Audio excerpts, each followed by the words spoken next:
હોય તો। અને એક બીજી વાત, ગઈકાલે જ્ઞાન ભાગી જાય છે।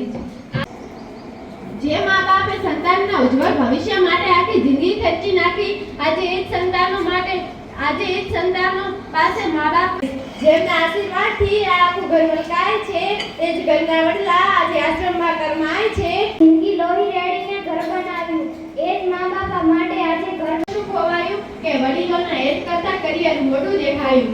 કોણ જવાબદાર? આ પરિસ્થિતિ માટે કોઈ વ્યક્તિ નહીં, પણ અનુકરણ જવાબદાર છે।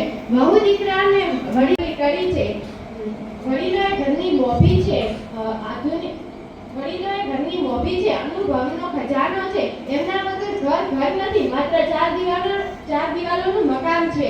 આવો આજે આપણે સૌ સાથે મળીને ગુજરાતી નથી એ બીજું કોઈ નહીં, પણ ગુજરાતી નથી।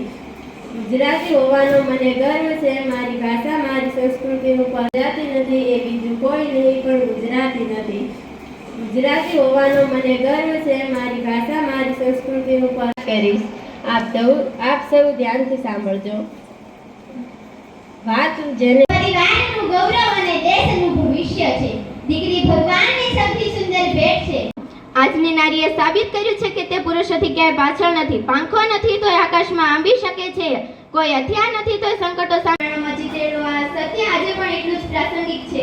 યત્ર નારીસ્તુ પૂજ્યન્તે રમયતે તત્ર દેવતા, એટલે કે સ્મશાન જેવું લાગે છે, વડીલોના આશીર્વાદ વિના ઘર સ્મશાન જેવું લાગે છે। માતા પિતાના ચરણોમાં જ સ્મશાન જેવું લાગે છે, વડીલોના આશીર્વાદ વિના ઘર સ્મશાન જેવું લાગે છે। માતા પિતાના ચરણોમાં જ ભાગ નથી પાડતું। આજે દેશમાં વૃદ્ધાશ્રમો વધી રહ્યા છે। દીકરાઓ પોતાના માતા પિતા ઘરડા થાય એટલે વૃદ્ધાશ્રમમાં મૂકી આવે છે।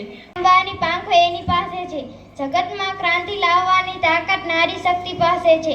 મંચ પર પોતાના ઓજસ્વી નારી શક્તિ વિશે કંઈક કહેવા માંગુ છું, તો આપ સર્વને ધ્યાનથી સાંભળવા નમ્ર વિનંતી। માતૃભાષાનો શાબ્દિક અર્થ મા પાસેથી પ્રાપ્ત કરેલ કહી શકાય।